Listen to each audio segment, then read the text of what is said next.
My name is Judy Siegel. I'm the Director of Academic and Public Programs here at the Center for Jewish History. And my job is simply to introduce you to the place and to my colleague, John Karp, who's going to give you a perspective on the whole evening. My guess is that a number of you have never been here before to the Center for Jewish History, so let me take a minute to tell you what it is and why a program like this would come out of the Center for Jewish History. The Center is a consortium of 5 individual partner organizations. They are the American Jewish Historical Society, the American Sephardi Federation, Leo Baeck Institute, which is the repository of German-speaking Jewish history, Yeshiva University Museum, and YIVO Institute for Jewish Research, which covers the entire Eastern European area of Jewish history. Together, collectively, the archives number about 100 million documents, paintings, films, incredible resources for scholars, and there are about 500,000, 500,000 volumes here in the library. This collective repository of resources of modern Jewish history is probably the largest in the world, and it makes us a wonderful place to explore both Jewish history and Jewish culture. The partnerships also offer us an opportunity for some synergy, which is to look at themes across Jewish history, so German Jewish history or American Jewish history, which we're going to look at tonight. So I'm very pleased to welcome you here, and I'm also going to introduce you to my colleague, John Karp. I work for the Center, which is the umbrella organization. John is the executive director of the American Jewish Historical Society. And we, in conversations, came up with an idea, which John will explore more in a little theoretical way, to look at the way Jews have interacted with culture, aspects of culture in America across time, and what they have contributed, how that phenomenon came about.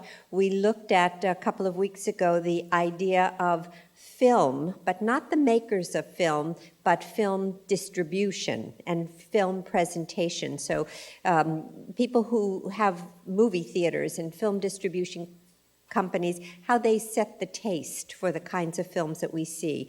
In this past week, we also did a program on publishing and the book trade, how book publishing changed somewhat when Jews were finally able to enter what had been a white shoe, gentleman's only occupation. So tonight we're going to look at music, and we have probably one of the most distinguished people I can think of to participate in this conversation, Mr. Ben Sidran, and John will introduce them. So welcome, and I hope you enjoy the conversation.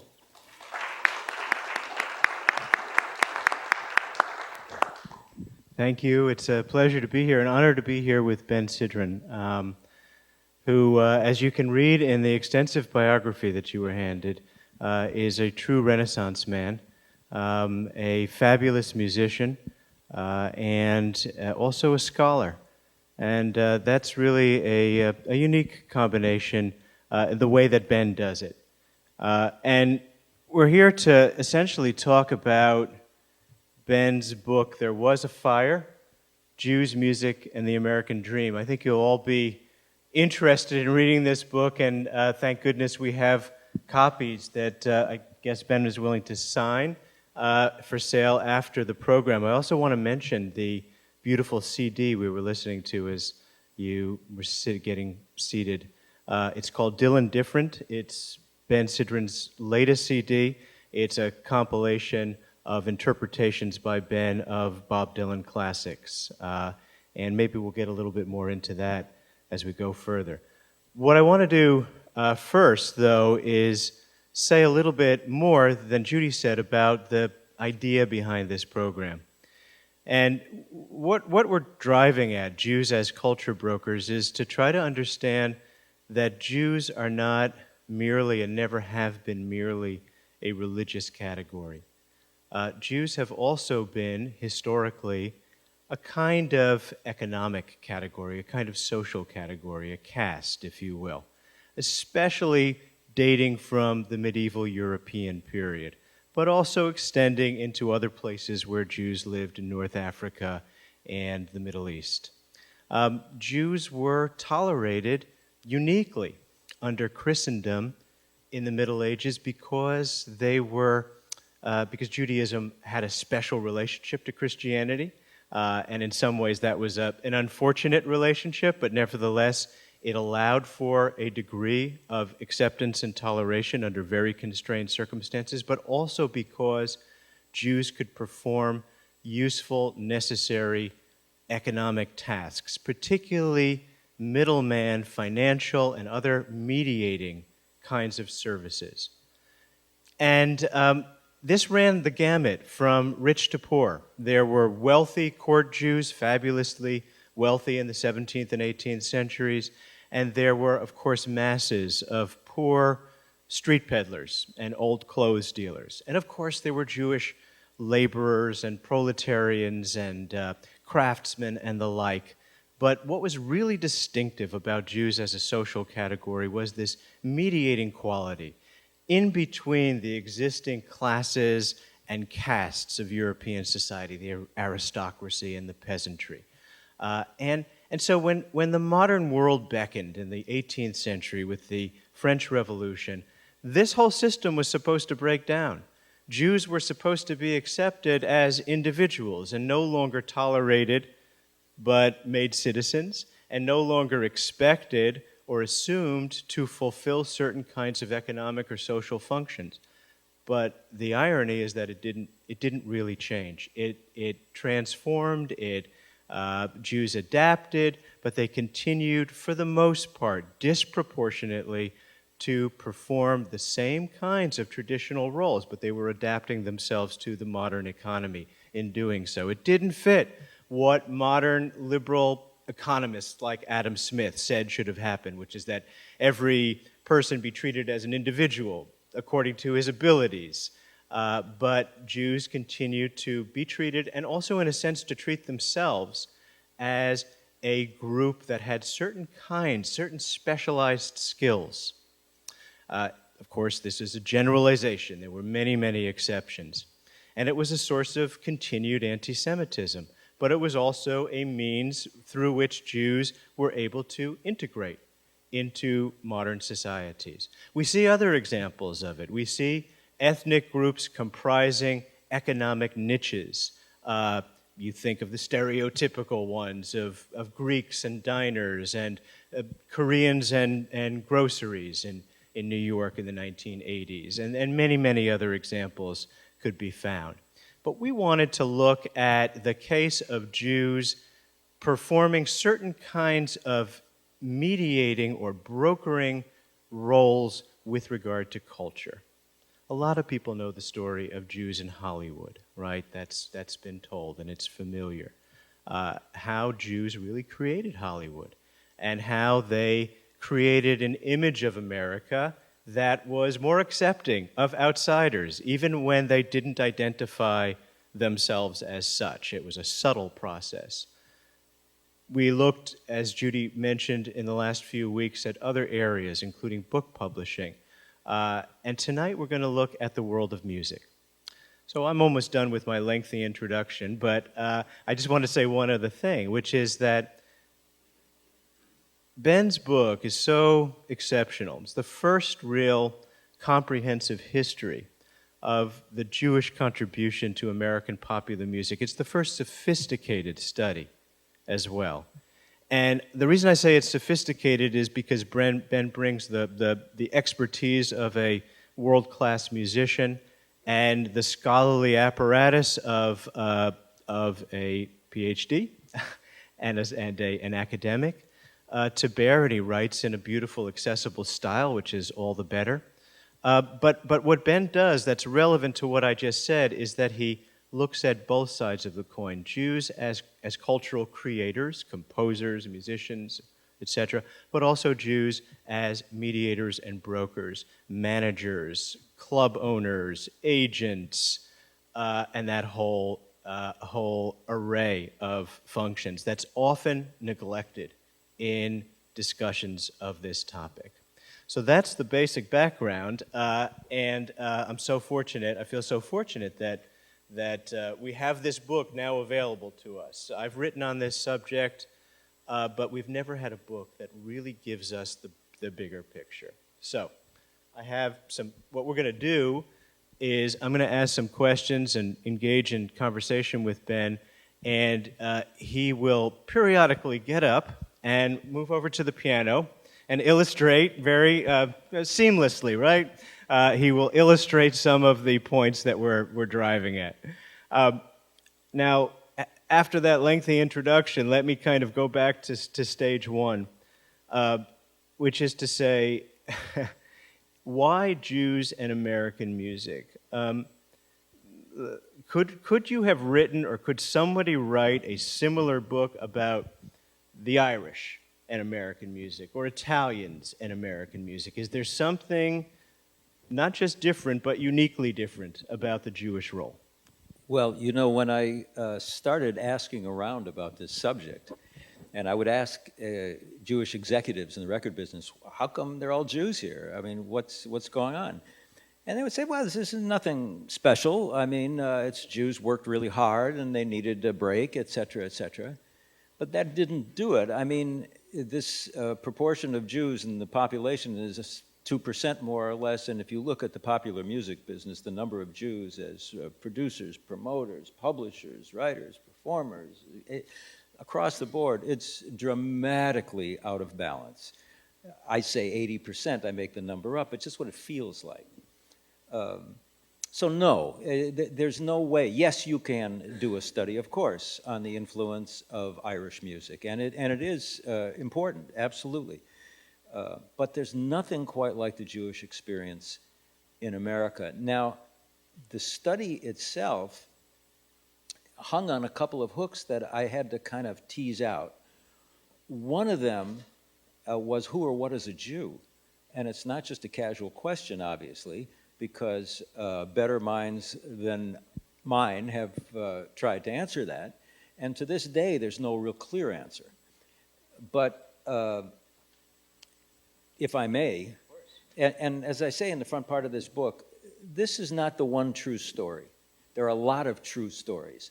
This is the story that told itself to me. And what I mean by that is after 7 years of thinking about it and searching, this is what I came up with. It's my best guess, and it's a narrative. It's a story. In many ways, it's an entertainment based on fact, on hearsay, on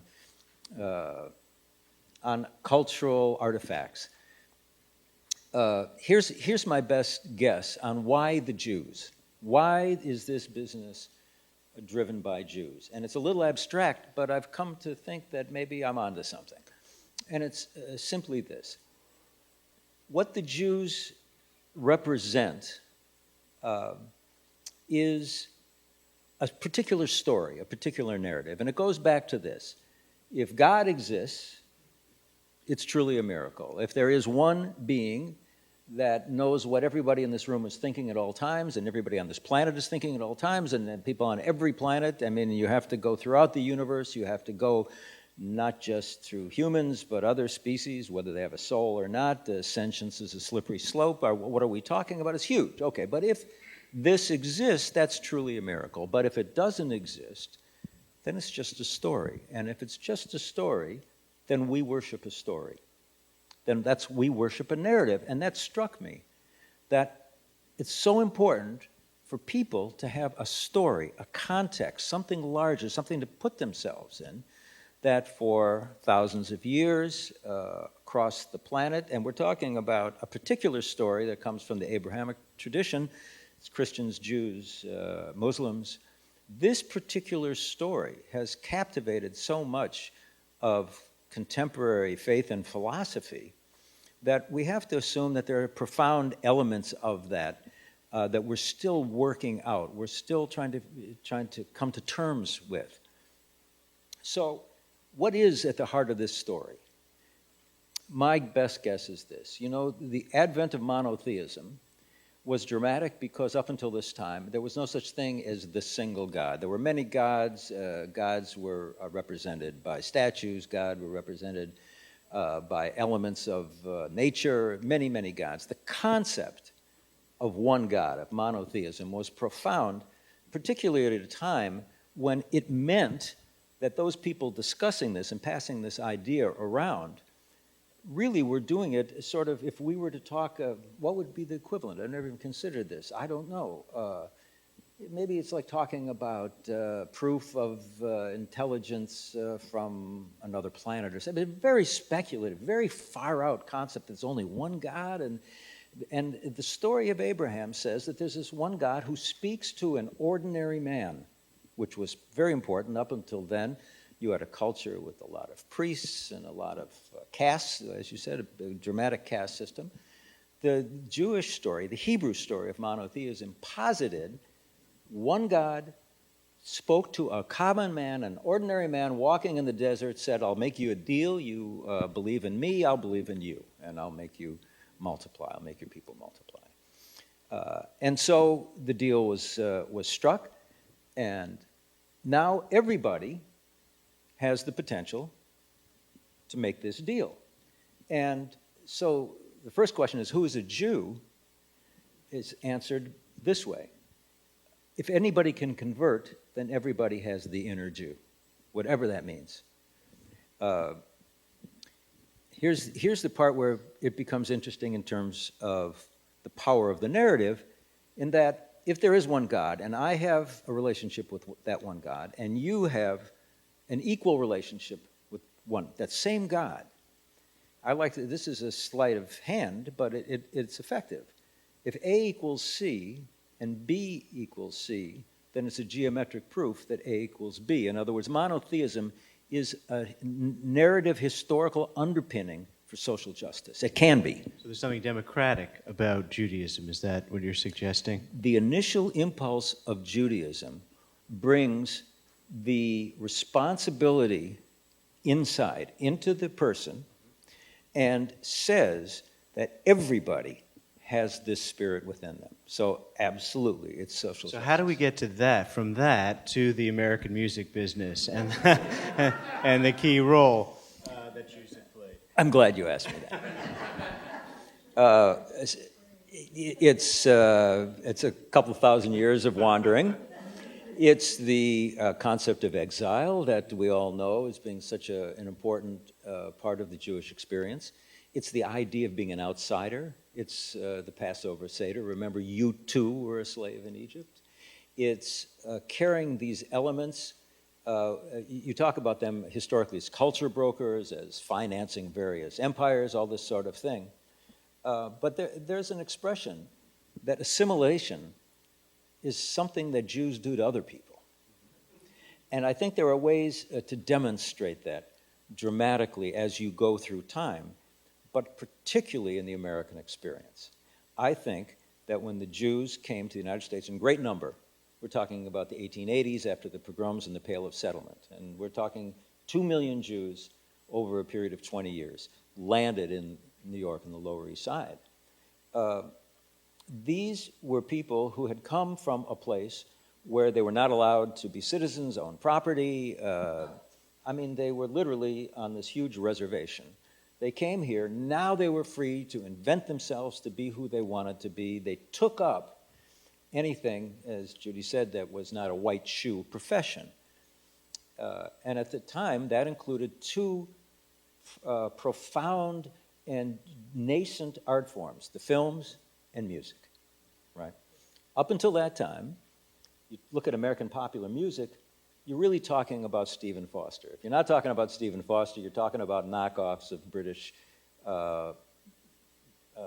dance hall music, Viennese waltzes. Stephen Foster, as most people know, died totally broke, 37 cents in his pocket, and a note that said, gentle hearts and something else. Nobody understood what the note meant, but everybody understood the fact that he was broke. So the field was, in a sense, wide open. But that leads me to sort of rephrase my question. I started off by asking, could you write the same kind of book about Irish Americans, Greek Americans, Italian Americans, and you said no, and I agree with you.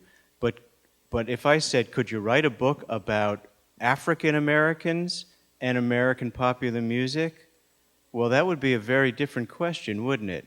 So, in other words, in a sense, the book was African Americans and American popular music. That was a lot of the content. And Jews, like these other immigrant groups from European immigrant groups, entered into that pre-existing setting, just as Stephen Foster had interpreted a version of black music, so too did Jews. So they didn't come into a tabula rasa, a blank slate. They came into a black slate, if you will, and they had to refashion it, or they tried to refashion it. How did that work? Well, you've touched on a very interesting nexus here, and that is the advent of minstrelsy, which came directly out of the Irish experience. You know, the Irish immigration came to the United States 1830, 1840, around then, the Great Potato Famine, and they came. And the Irish were the blacks of Europe, of course. And they came to the United States, and they came to New York City, and first of all, it was their chance to separate themselves from African Americans. Now, the African Americans, you know, quite frankly, were really much more American than they were. So it was very important for them to distance themselves. Minstrelsy, the seed of minstrelsy is an interesting story about a song called Jump Jim Crow. But really what it is it's about blackface. And as it developed through the Irish minstrel units, it became centered on portraying African Americans as lazy, as drunkards, as people who weren't concerned about their families. Now, keep in mind that at the time there was no political correctness, and that's just what happened. Okay, so and that was just for the perhaps. Sorry to interrupt you, but just explain what blackface minstrelsy was for those in the audience who may not know. Well, it became codified along the lines of a performance where you had an interculator. Is that how you pronounce it? You had interlocutor. Thank you. And you had wingmen who played these standard characters. It almost goes back to Commedia dell'arte, where you had different types. And they used whiteface in Commedia dell'arte. But in blackface, it was kind of formulated as kind of slapstick, kind of rough and tumble. Some people have written about it as kind of proto-rock and roll. It was raw, it was rough, it was very much not like polite entertainment. It certainly wasn't like Victorian culture. It was street culture, and it was based on this idea of a white man's interpretation of black Americans. And so it became very popular, and within a matter of decades, there were troops all over the United States, most of them Irish, Christie minstrels, etc., performing around. This is the first popular American theater. Now, yes, the Jews arrived in 1880s into this milieu. So minstrelsy was very American as far as they were concerned. But the difference, and you asked me, can you write this from the Irish point of view as well as the Jewish point of view? The difference between these two points of view, I think, is profound. First of all, when the Jews came, they brought something with them the Irish didn't have, and that was a narrative of slavery, right? They came. Second of all, when the Jews came to the United States, 1880s, 90s, they were considered black. Jews were not considered white, really, until the 1950s, if you parse it. So now you have a certain kind of a symbiosis. But beyond that, when you look at even the earliest expressions of Jews who idolized, I mean, Irving Berlin idolized Stephen Foster, and that's why Swanee keeps showing up, even though the river has no meaning in American history. It has great meaning to the Jews. There isn't even a river, Swanee. There is no river. It's a muddy stream that dried up years ago, but it became this icon of homeland where people were good to one another. Well, that's a Jewish dream. That didn't exist until the Jews showed up, and part of that dream is based on the sense that, unlike the minstrel image of black Americans as being layabouts and drunkards, the Jews portrayed them, as Stephen Foster did, as sensitive people who cared about their family. Gave them a narrative based on slavery, which, black Americans, they came here, they were stripped of their language, stripped of the culture, and it was an oral culture. So once you're stripped of your culture and it's an oral culture, you don't have any books to fall back on. You have to construct it out of whole cloth. And so by the time you see Al Jolson and you see the Jewish minstrels, he's singing about Mammy. He's not singing about,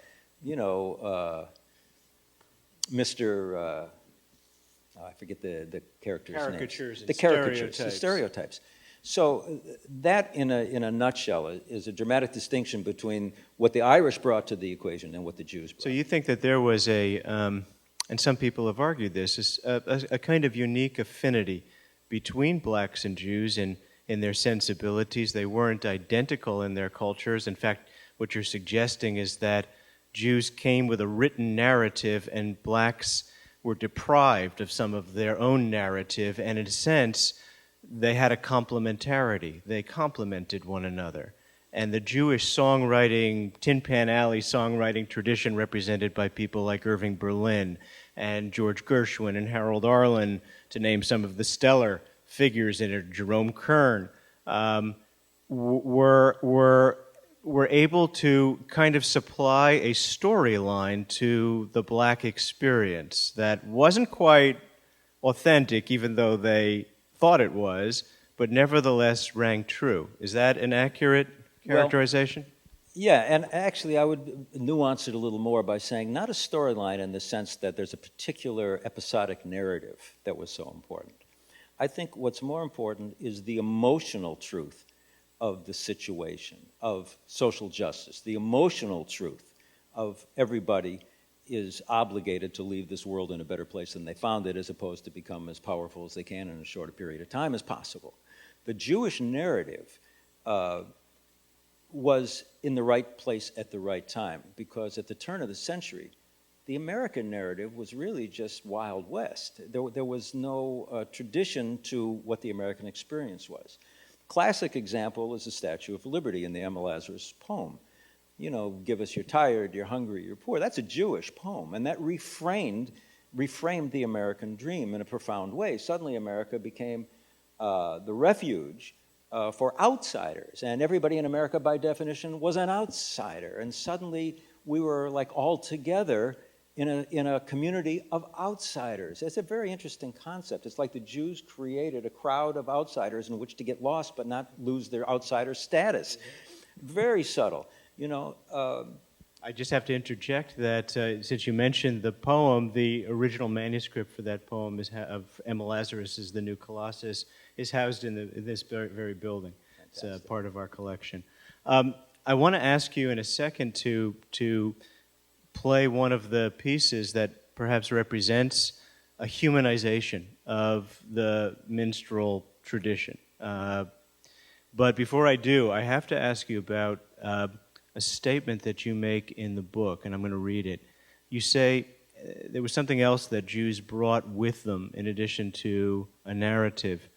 You say it would be hard to overestimate the importance of Yiddish to the development of popular music in America.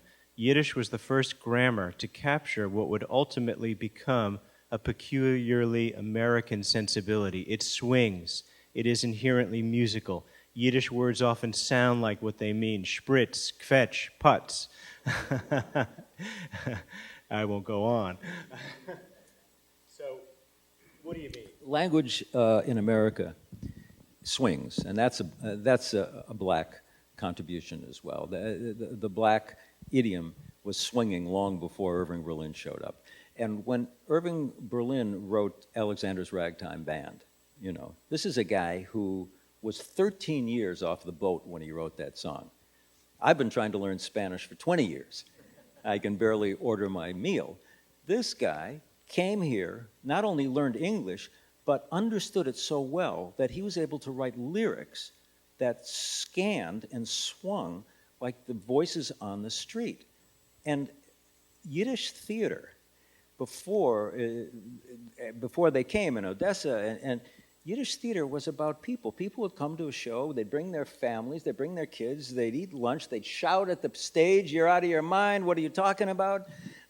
It was a family, a common experience. The Yiddish experience in writing, in the writers, there was a period called the Haskalah, which you know, which was popular writing. Suddenly, we were writing for regular people, regular stories. A very popular-oriented tradition. And so when these Yiddish speakers came to America, they grasped this concept of a language that swings. And if you follow it through the 20th century, you find it exactly again in people like Bob Dylan, who musically they're not that sophisticated. Irving Berlin was not as sophisticated as Harold Arlen or George Gershwin, but his language was so sophisticated and swung that everybody understood it was a new day. I'd love to have you play something for us now. I think perhaps a Gershwin tune? Sure. Well,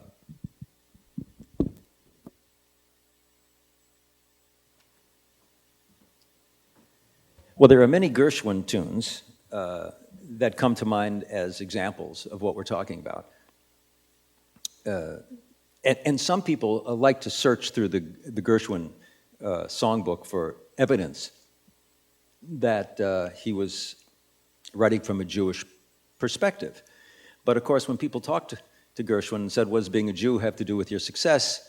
Like Irving Berlin before him, he said, "Absolutely nothing. I'm an American," right? And to me, it came to seem like that's the most American thing a Jewish person can say. Being a Jew has nothing to do with it. And so they parse out a lot of Gershwin's things. For example, Porgy and Bess contains several elements that people say, that's Jewish, even though it's about an African-American community. One of the things is it ain't necessarily so.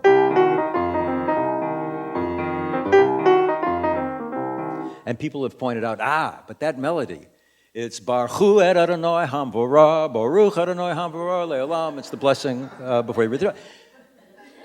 I don't think that's really what we're talking about. I think what we're talking about is something that we can find in the composition Summertime. And Summertime was originally written as part of a play that he was trying to launch. It was from the Yiddish theater. It's called the Dybbuk. And the Dybbuk is a mythical figure of Yiddish tradition. It's kind of a golem, a half-dead, half-alive spirit that wanders the world. And he was going to write this play, and he couldn't get the rights, and he eventually used it as a theme in Porgy and Bess. But before I play it, and I'm sorry to digress so much, but there's an interesting thing here that I want to point out, and that is what mechanically, in a musical sense, did the Jewish composers bring that made American popular music so emotionally powerful?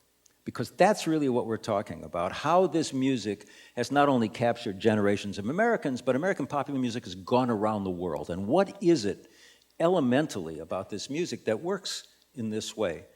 And Cole Porter said it when he said to Richard Rodgers at one point, I finally figured out how to be successful in the music business. I'm going to write Jewish.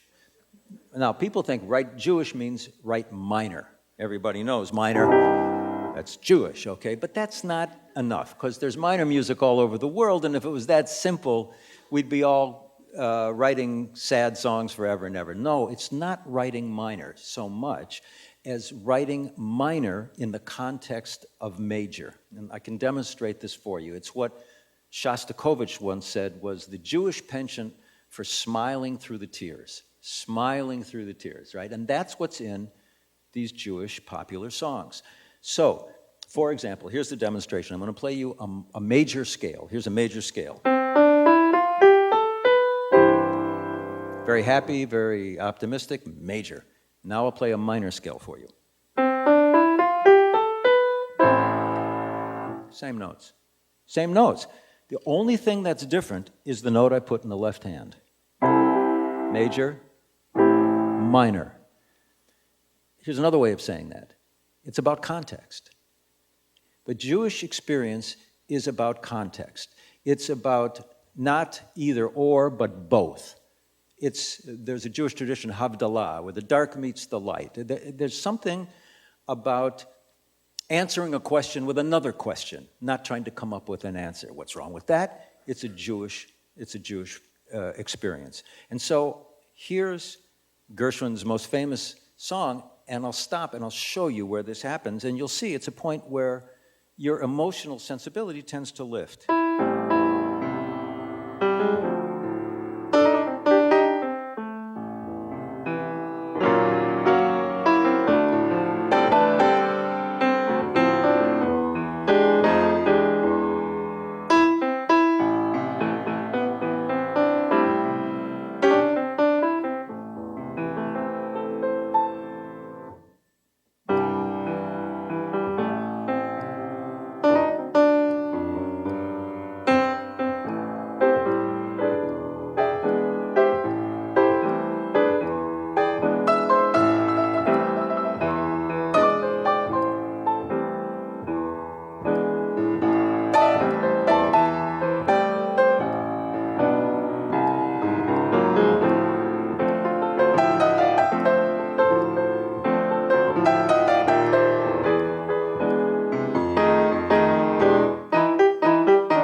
In your book, you write about another book, one that had a big impact on a lot of generations of jazz musicians and rock and roll musicians, and that's really the Blues by Mezz Mezzrow. And it's a memoir of a kind about a kid growing up in Chicago who comes to jazz and comes to the blues and almost adopts it like a religion. It becomes his religion, and it becomes, in a sense, his way of healing himself and the alienation that I guess he felt as an outsider, as a Jew, as a minority member in American society. So much even to the degree of self-consciously trying to become black. There's almost a conversion experience that takes place in the book. Why did black culture have such an allure? I know for a lot of people, and not just Jews, but is Mezz's case and so many others for Jews perhaps particularly? Well, Mezzrow is very clear in the book. At one point, as a teenager, he runs away from home, he gets arrested, he gets thrown in jail, and he insists on being put in the black part of the jail.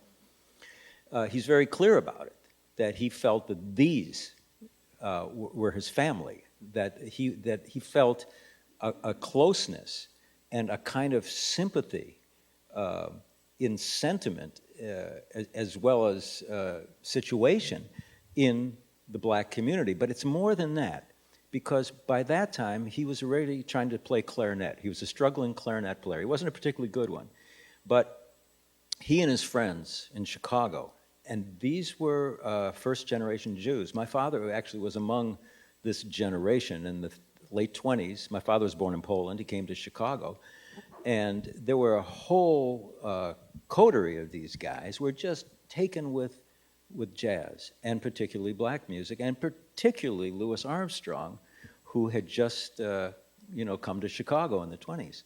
And so Mezzrow talks about, and these other musicians talk about, going to the Royal Gardens, some of these places, and hearing Louis Armstrong, and it was as if their souls were just liberated, like something freed them inside. Now keep in mind that these were Jews who had just come from a very controlling, tight kind of tradition where you weren't allowed to do this. I mean, think about the movie The Jazz Singer.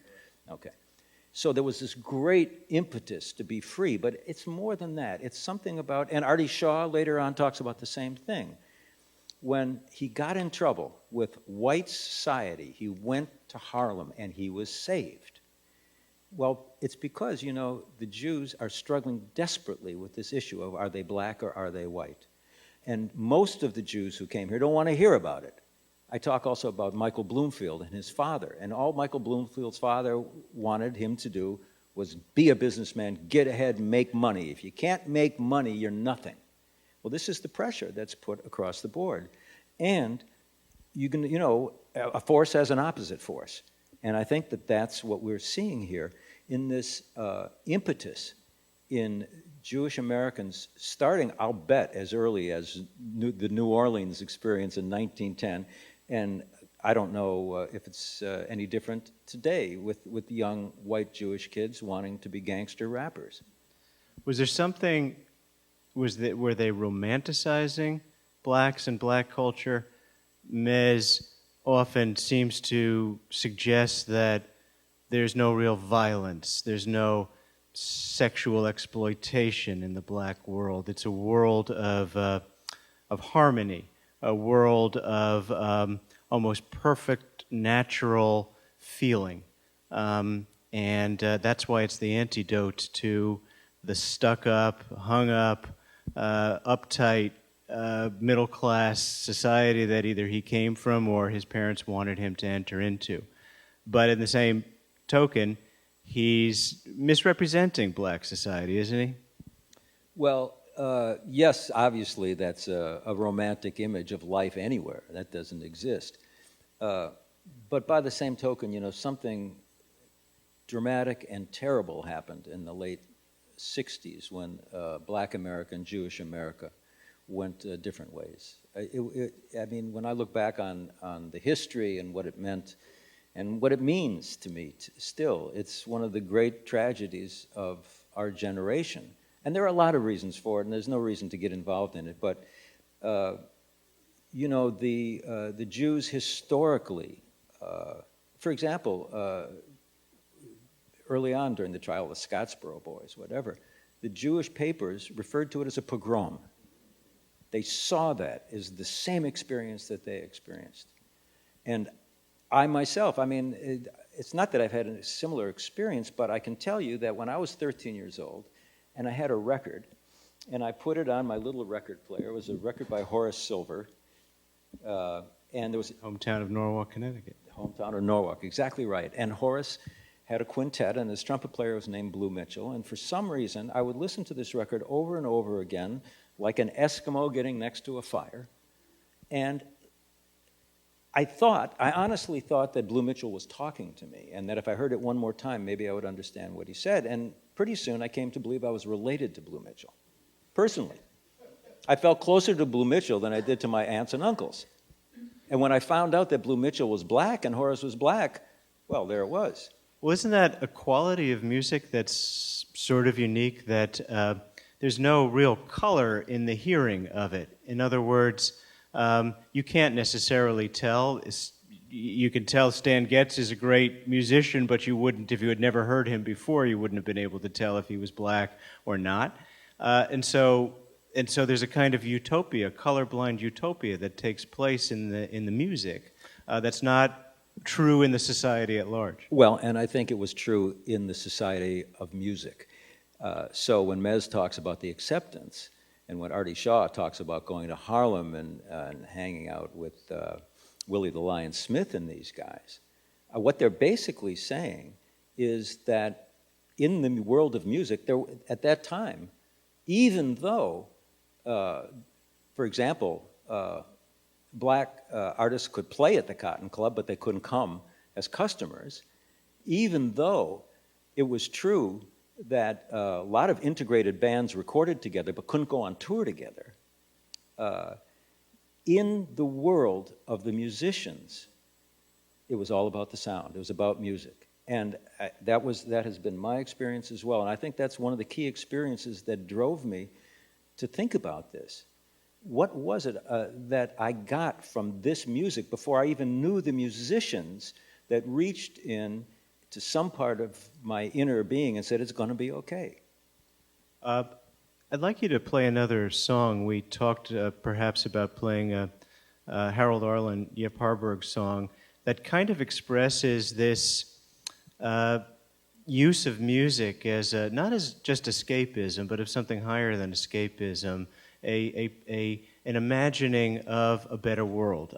It's in your book you quote B.B. King coming to tears when he hears one of my favorite B.B. King performances, which is There's Got to Be a Better World Out There Somewhere by Doc Pomus, which has the same kind of quality as the song that we're both thinking about, and I'm sure everybody knows what we're talking about, Over the Rainbow. Perhaps you'd play it and tell me your impressions of it. Tell us your impressions of it. Sure.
just beautiful. Any comments you'd like to make on the song? Thanks. Well, what I think is so powerful about that song is that it's about a little girl who's having this extraordinary experience. And it starts out where she wants to escape from the black and white life she lives, and she goes to Oz, and all she wants to do is come home. So it's about an ordinary person and a very sentimental thing. But at the same time, there's this subtle undercurrent that Yip Harburg puts in it, where what he's saying is, it's only a paper moon, but it wouldn't be make-believe if you belonged to it. That love is everything. It's a peculiarly American popular music sentiment, that love and the love of home and the love of family could solve everything. It's a very Jewish product. And when I say product, I mean it's kind of what the Jews have offered up as the kernel of American popular culture. It's Hamish. It's Hamish. That's exactly right. It's Hamish. And this is like a real stretch, but I just give me a second here. People say, what in the world does Jewish tradition and spirituality have to do with American popular music, really? And I think that a song like this, which, although it's not a romantic love song, it has all the elements of a boy and a girl holding hand, and there's no place like home. That little sentiment about two people caring for each other, which is peculiar to American popular music at the time, 100 years ago. Now it's all around the world, but at the time, 100 years ago, popular music was not about mundane love. The Jewish songwriters gave us that. But this little sliver of caring, two people caring about each other, is the same sentiment as Tikkun Olam, caring about everything, caring about healing the world, making the world a better place. It's a little sliver of it, and that every American popular song that's successful, that song, the premise of that song is successful because it rests on that idea that we care for one another. I want to go back to Mez for just one moment, because one of the ironies of the book is that he does attempt, and it's a book-long ordeal that is often met with his own personal frustration and sense of hopelessness of trying to, in a sense, become black. But at the same time, he often describes himself as a link between the races, something in between white and black, which is a different concept. Now, where I want to take that is to go back to the culture brokers theme for a moment, at least, because at the same time that we have this beautiful tradition of the American songbook that's being created by mostly Jewish composers in the 20s, 30s, and 40s, we also have an elaborate network of businesses and business relations, starting, I think, with Tin Pan Alley Sheet Music Publishing, extending into theater chains like the Schubert chain and the Lowe's film chain, and then moving into booking agencies such as MCA. And as we take it into the 30s and 40s, there's another expression of that kind of entrepreneurial, Jewish-oriented business model, which is this sudden development of these indie record labels that are really, they used to call them race labels because they were making what was called race music, which was music performed by blacks for black consumers. How did Jews become the mediators of a music that was produced, that was really being made by black blues musicians, mostly those who had migrated to northern cities like Chicago and elsewhere, that was being sold to, again, migrants from the South, principally, who had spending money because it was the period of after World War II and the Korean War, when the economy was particularly humming, and even Black America, which is still suffering from oppression and discrimination, had more prosperity than perhaps ever before. How did Jews, to use the word insinuate sounds a little sinister, but how did Jews put themselves or get put into that position? Well, let's call it what it is. All of popular American music is about blacks and Jews and their relationship. I mean, that's a fact, and how it's changed and how it's evolved. Whether it's Louis Armstrong being taken in by the Karnofsky family, and, you know, his scat singing he referred to as a form of watching the Jews rocking, davening and stuff. By the time you get to the 30s and the Depression, the major record labels had abandoned so-called race music. You know, originally during the 20s, there were some smaller labels like OK and these little labels that did a nice business with ethnic music. You know, race music just didn't mean black music back then. If you know, if it was an Italian immigration, we'll do Italian language music and sell it to the immigrants. I mean, that's what it was. But all this was abandoned in the 30s, especially when you had the new recording technologies, and you had Bing Crosby, and you had some huge pop stars.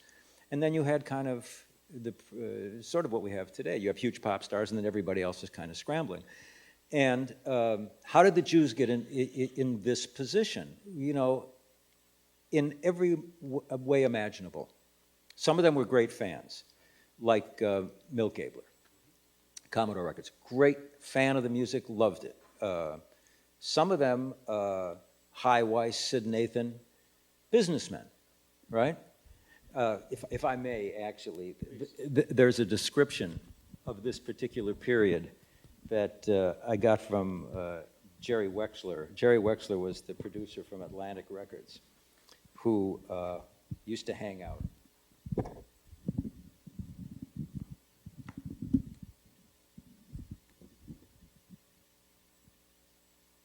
He says, and he's talking about a period from the 40s and early 50s. He says, how well I remember those labels and the grizzled infighters who owned them.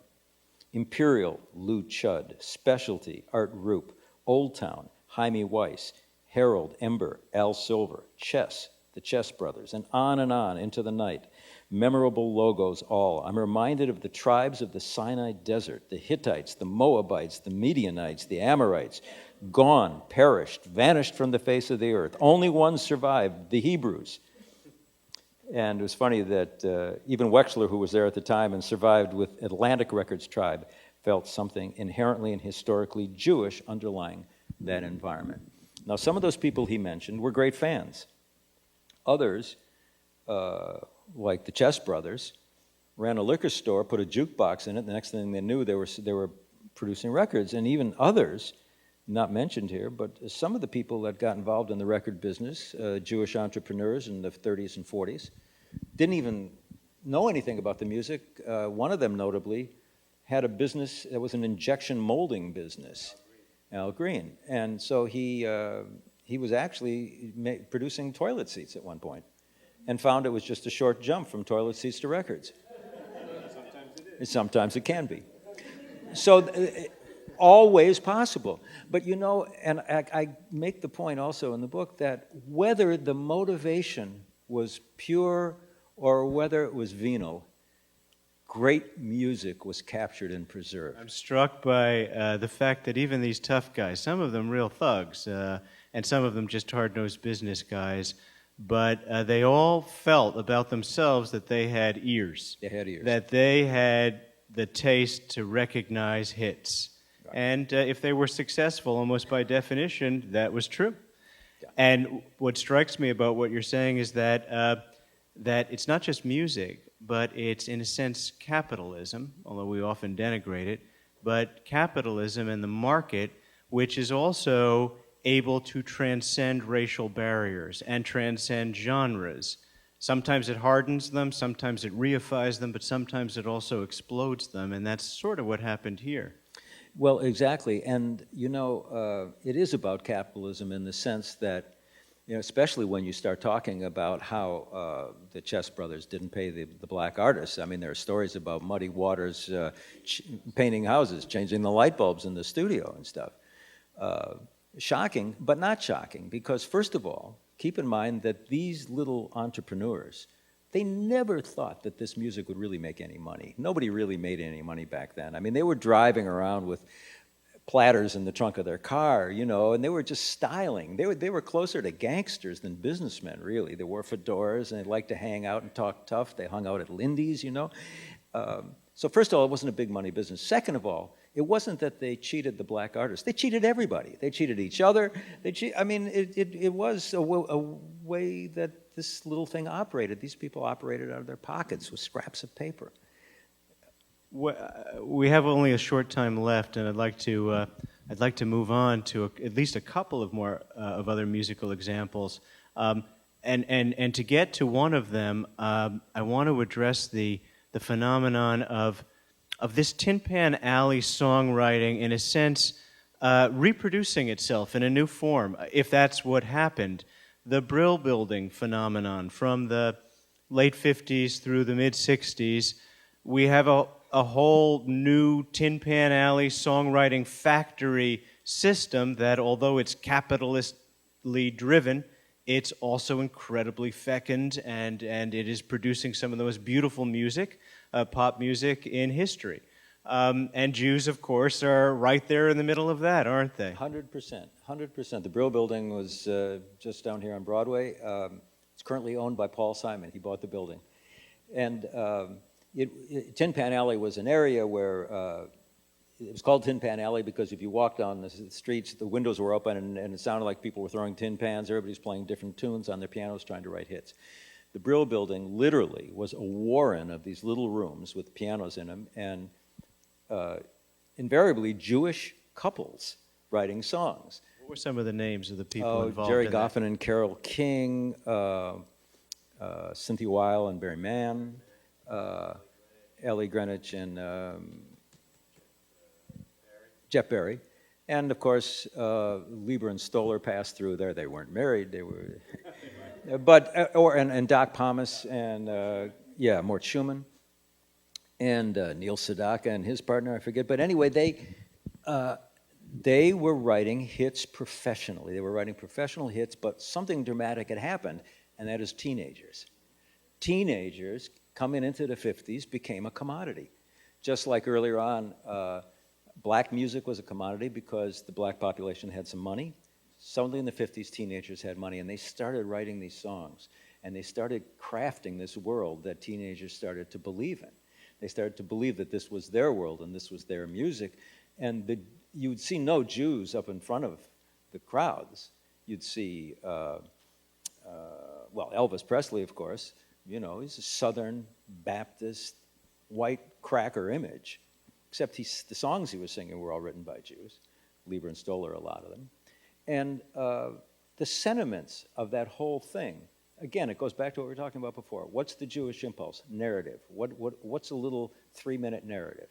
A 3-minute narrative has a beginning, a middle, and end. It talks about somebody who's in a tough situation, who's going to triumph over adversity by virtue of inner strength and the American dream.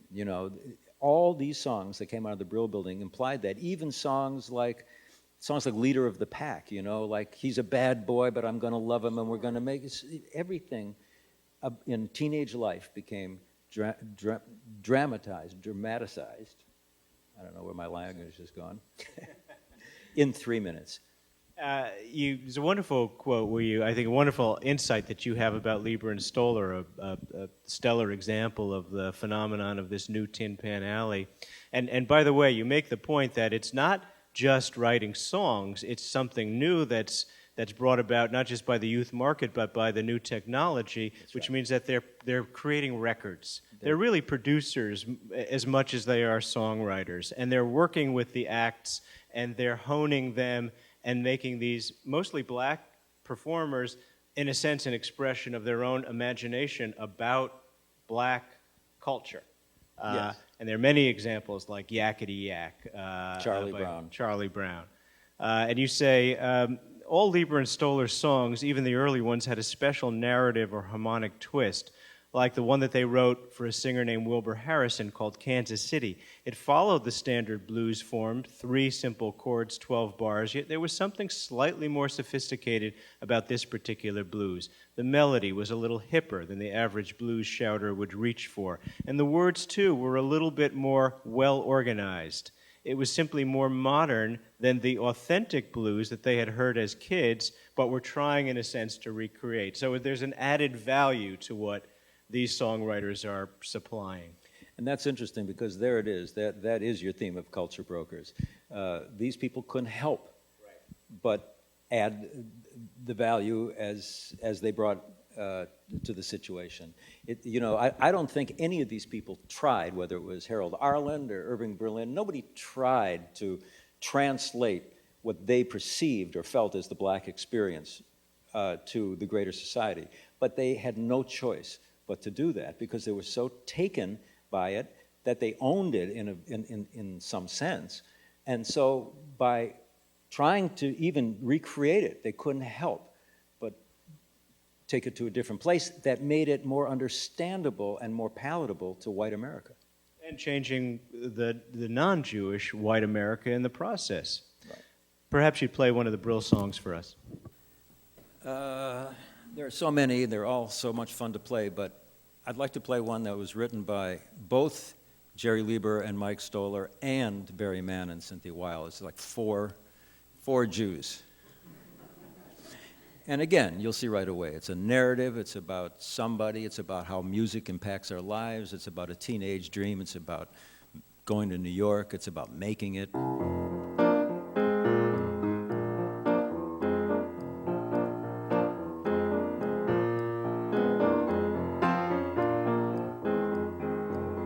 Say the neon lights are bright on Broadway. They say there's always magic in the air. But when you're walking down the street and you ain't had enough to eat, then the glitter rubs right off. You're nowhere. They say the women treat you fine on Broadway, but looking at them just gives me the blues. How you gonna make some time when all you got is one thin dime, and one thin dime don't even shine your shoes?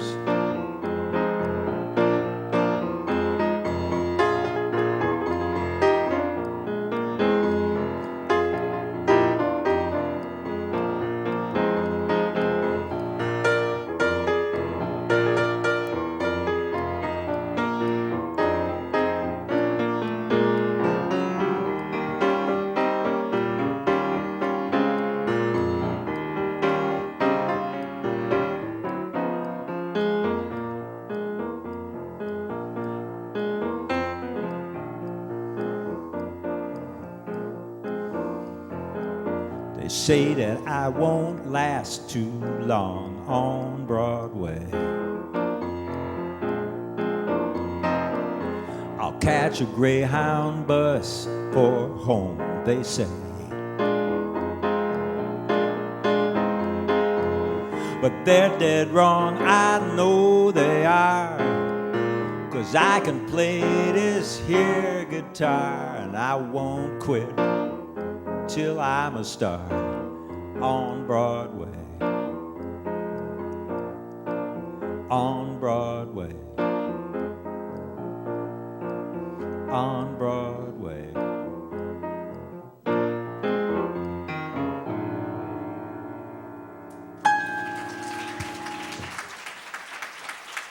So much to explore, so much more in your book, and so much more to this story. We have so little time.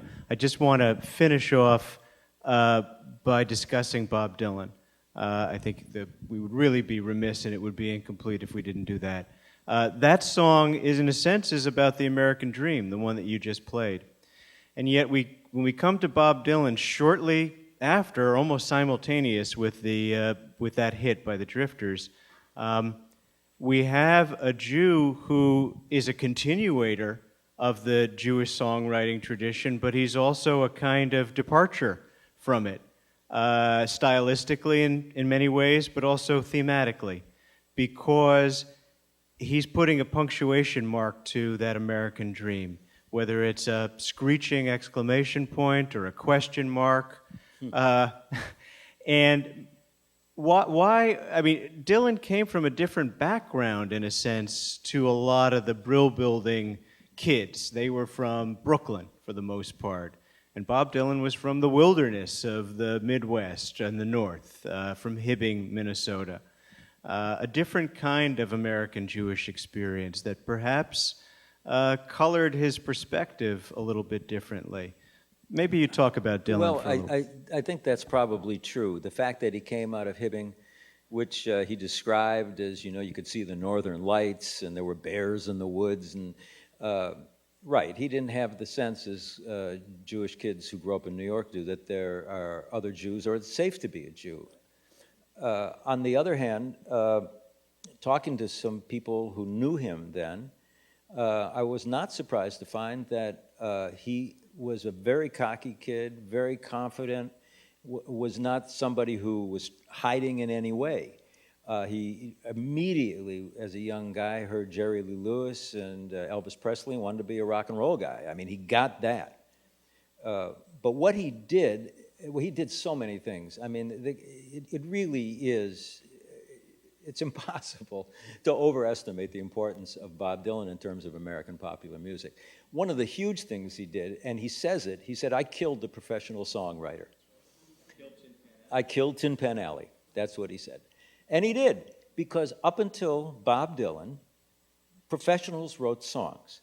After Bob Dylan, you were a singer-songwriter or you didn't record. That simple. And so everybody wrote songs, even and especially those who couldn't. Well, it goes back to your theory of monotheism, that everybody could Everybody's believe equal. that the muse was talking to them and they didn't need to be born of the priestly class. And particularly, that's nicely done. And particularly in the 60s. That's right. Particularly in the 60s. So let's finish off, and we're going to open it up to questions. So let's finish it off with one more performance, if you'd be so gracious. Maybe in contrast to the others where we talked about it afterwards, you say a few words about the song you're going to play and why it's interesting to you. Okay, perfect.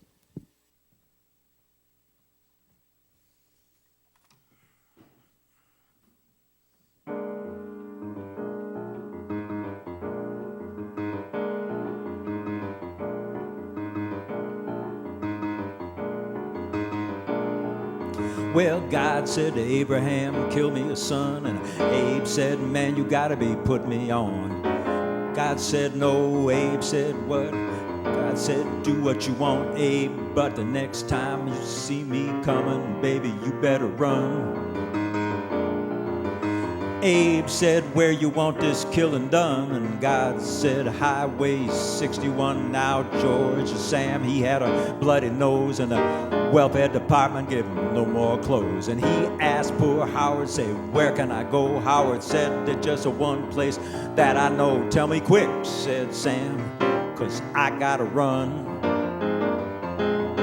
Oh, Howard just appointed with his gun, he said, back down Highway 61. Now, Mac the Finger said to Louis the King, I got 40 red, white, and blue shoestrings. I got 1,000 phones, don't none of them ring. He said, you know where I can off these things? Louis the King said, yeah, man, let me think for a minute, son. He said, I think it can be easily done. Take it all back down to Highway 61.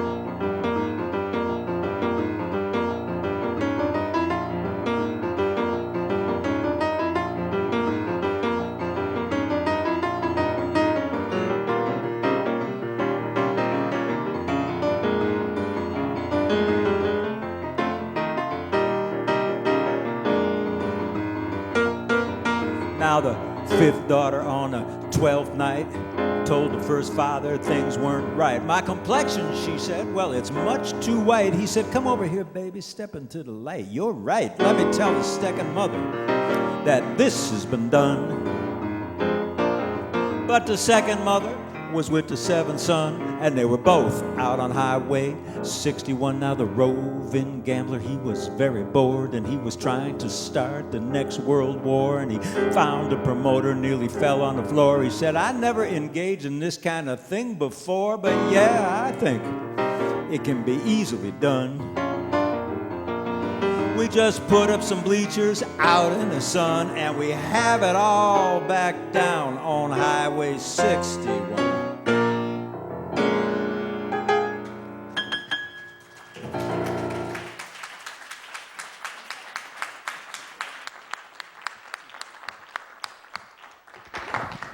A lot of words.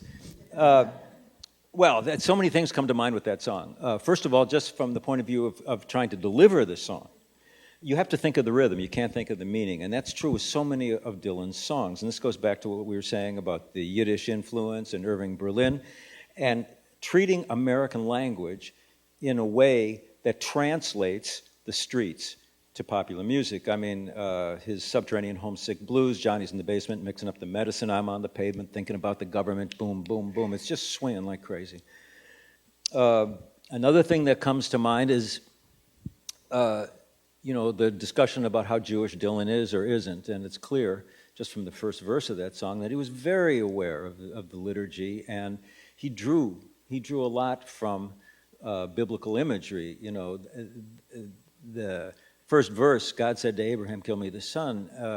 The binding of Isaac, the story that's told during the high holidays, it's the most troubling aspect of the whole Torah liturgy. He went right there. He went right to the heart of it. And Highway 61 runs somewhere outside of Hibbing, as I understand it. Highway 61 starts in Duluth and goes right down the center of the country, winds up in Louisiana. It cuts the country in two. It's the Blues Highway. It runs through the crossroads where Robert Johnson theoretically sold his soul to the devil. Well, I'd like to open it up to the audience. We have, I guess, about 10 minutes or so. We have microphones. I'd like to ask people to make your questions brief and make them questions, and we'll try to get to as many as we can. Gentleman here, yes. Ben, does this idea of the Jewish mediator in music have any effect on Motown, the sound of Philadelphia, Stax Volt, Memphis Horns, etc.? I looked into that. What was the Jewish presence or impact on Motown, for example? A couple of promotion men, that's about it. You couldn't make much of a case for it. The only thing you could say was that from a point of view of starting a business and making a run at it and understanding that to really make it work, you needed to speak to the greater American population. When you look at the story of Detroit, at that time, for example, when Motown flowered, the guys who played on all the Motown hits were serious in the club jazz guys. They were, but the music that they made was not jazz at all, was not serious in the way the other, James Brown was, serious black music, for example. But what it was seriously successful black-oriented music. And I don't think that there's a case to be made. I mean, I could sit and say something about, well, by the 1960s, the business was mature to the point of blah, blah, blah. But no, I don't find a real Jewish connection to Motown. The Philly sound, I don't know of a Jewish connection to the Philly sound. I don't. But what's interesting is those sounds are the sophisticated sounds of Black America. And I wonder, just off the top of my head right now thinking about it, if there's something to be said here or something to be made of the fact that it was important that at that point that black labels take it, redefine it, tell white America what their sense of sophistication, what their sense of that was. I mean, that's an interesting concept. I'm sorry. Ben, your CD Life's a Lesson is one of my Desert Island CDs. It's just so beautiful, beautifully done. And I'm wondering if you have any plans or thoughts of, once again, bringing your musical talents in line with your sense of Jewishness in some way like that, perhaps in collaboration with some of the many Israeli jazz artists that have been coming along. Because I think you're the only guy who could do it. Oh, thank you. Life's a Lesson is a CD I made of Jewish liturgical music with jazz musicians. And I did it, I realized after the fact, because I was so connected to the European Ashkenazi tradition, and those were the songs and the way they were played. I heard them in my head growing up, and then I kind of stopped hearing them, and I wanted to hear them again. And I wanted to participate in that, and I wanted my son to know what that was about. It wasn't about being Jewish so much as being a Jewish musician. And then the record was an amazing experience for me. I couldn't get anybody to fund it. I had to drag these tapes for years up and down the country. I got it finally done. Nobody would put it out. I had to put it out myself. I mean, it was a schlep and a half, to be honest.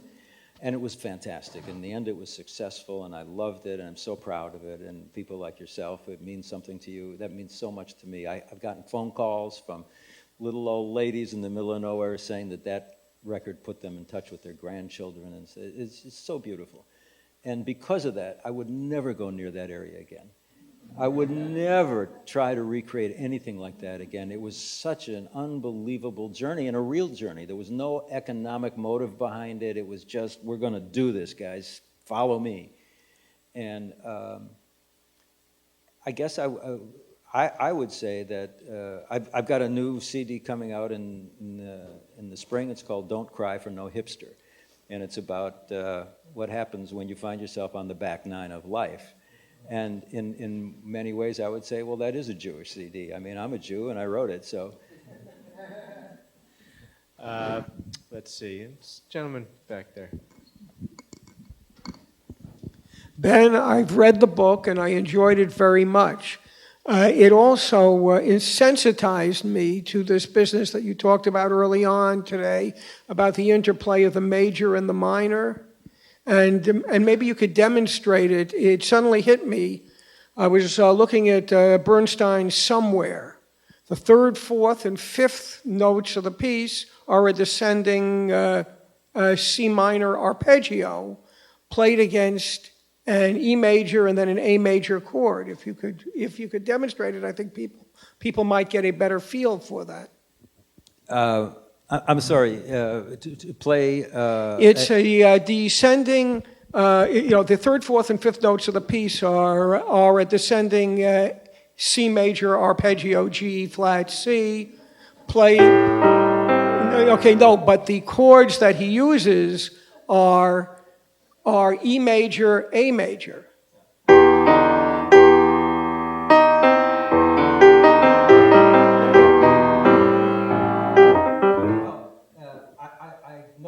No, I can't play it, but the point of the contextualizing of major and minor works all the way through bebop and all these forms that we talk about, even when you don't see it. One thing that I find interesting is like when you play a blues and a bebop musician plays the blues, if that's the 1 and that's the 4 and that's the 5, a bebop musician would like to get to the 1 chord by doing this. 2, 5, 1. And what that is inserting the minor into a major structure. So when you go to jazz and you see jazz improvisation, what they're tending to do is this Jewish move on a bar-by-bar basis. So a Jewish, a blues based on this would be...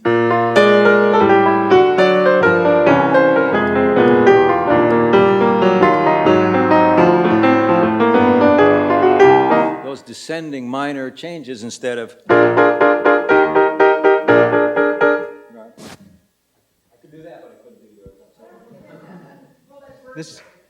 This lady in one of the back rows. Hi, I was just going to address the question about Jews behind Motown. They might not have been behind the Supremes or the Marvelettes, but it probably goes without saying that they were behind the girl groups. Florence Greenberg was the manager behind the Shirelles, and Phil Spector, of course, behind the Ronettes, Burt Bacharach, Dionne Warwick. I mean, so the precursors to Motown were the girl groups from Newark and East Orange and my part of the world. Yes, sir. First, just a quick comment. This whole discussion reminds me of the Lenny Bruce routine about who's Jewish and who's not, and his comment that Ben Webster was so Jewish he's Orthodox.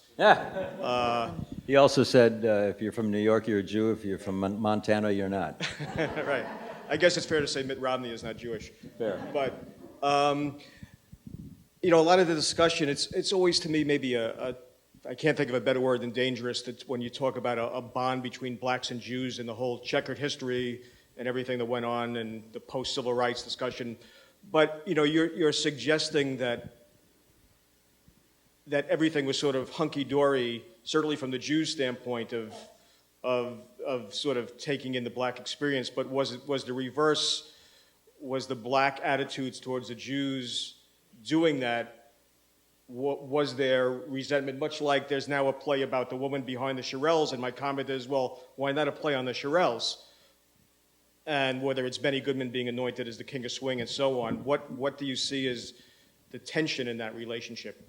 Well, of course, it's fraught, but Yeah. I can only give you my personal experience, and I can only tell you what I have personally felt out there, and that is there's a community that I felt as a young boy among musicians that I had never felt anywhere else. And it was about you developing a voice on your instrument and having respect for a tradition. And it was a way of life. And the musicians considered themselves warriors. And if you wanted to enter that realm, you had a certain code that you lived by. And that transcended just about any other aspect. And later on, you made your choice.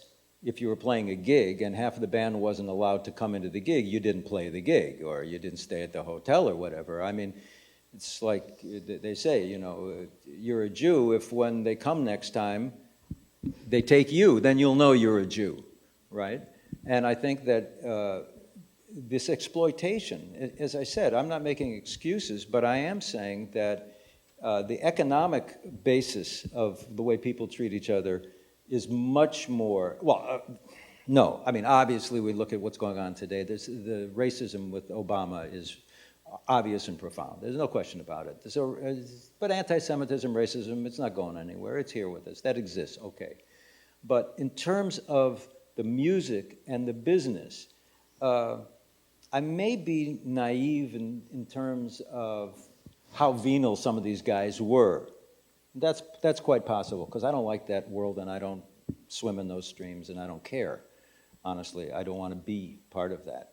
But from the point of view of those people making the music, I can tell you that the opportunity to make music and get your music out is so much more important than this discussion when you're doing it. Then later on, of course, you got to get a lawyer and go sue the company. But everybody has to do that. That's a fact. And I have to tell you, as a Jewish person in the record business for 45 years, I never once got a break for being a Jew. Nobody gave me any slack at all. As a matter of fact, I was much less exotic because of who I was and had to scramble even harder. So I don't think anybody is being favored above the almighty dollar. All right, on that note, I think we're going to conclude. I'd like to thank Ben Sidran for a marvelous presentation. Thank you, John. Thank you. And as I said, Ben's book, his wonderful book, There Was a Fire, is on sale in the Great Hall. I urge you to purchase it and read it. Thank you.